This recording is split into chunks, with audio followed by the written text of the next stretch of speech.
We are well into fall now, and that means we're getting a lot of cool, cold, dry air, and it's really wreaking havoc on my skin and the skin of some of my kids, and actually on my cow as well. I'm gonna make some lotion bars today that I hope are gonna help all of us.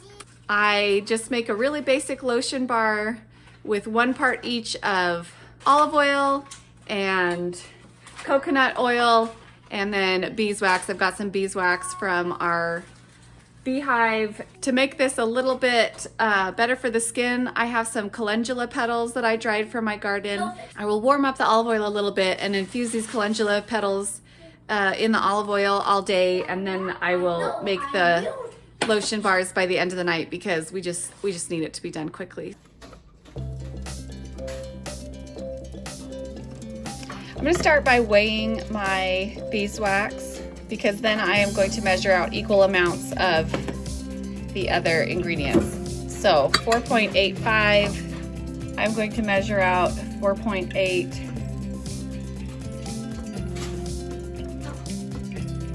ounces of olive oil as well.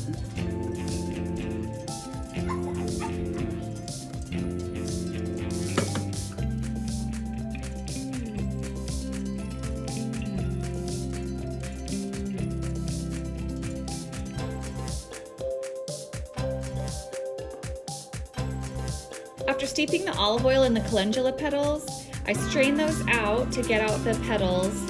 Then I add that same amount of coconut oil as well. I heat this up over a very low heat on the stove. Beeswax can combust in high temperatures, so if you're worried about that, you can heat this up over a double boiler. Once everything is melted, I make sure it's nice and mixed up. You just need to work quickly and pour it into the molds. I like to use these little silicone cupcake liners. The lotion bars pop out of here really easy. And these come in different fun shapes if you want to use those as well. I do actually have a mold for my lotion bars as well that I use sometimes. It has a fun shape of a bee on them. But before I bought this mold, I used to use these silicone cups just all the time. I like to store my lotion bars in these little finger bowls from the Pioneer Women. After you use it for a while, the edges start to soften up and it's more round. But basically when you put the lotion bar in your hand, the heat of your hands kind of warms it up a little bit, and then you rub it into your hands.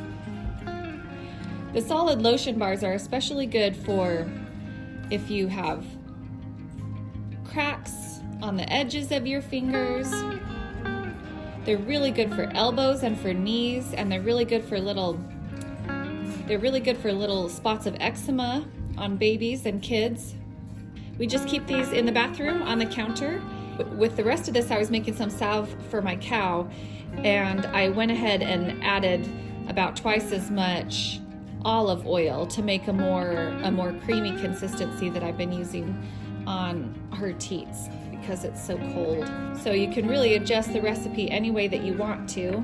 This base recipe can be used for homemade chapstick as well if you want to buy little chapstick containers online, or little lip balm tins. And this is a good base recipe. You can add any kind of scents or flavorings that you would like to as well. You can even use this as a base for making homemade solid perfumes. High quality essential oils are a good thing to add that usually won't bother sensitive skin. And they're really simple to put together. So I hope you will give it a try, and let me know in the comments if you try it out yourself.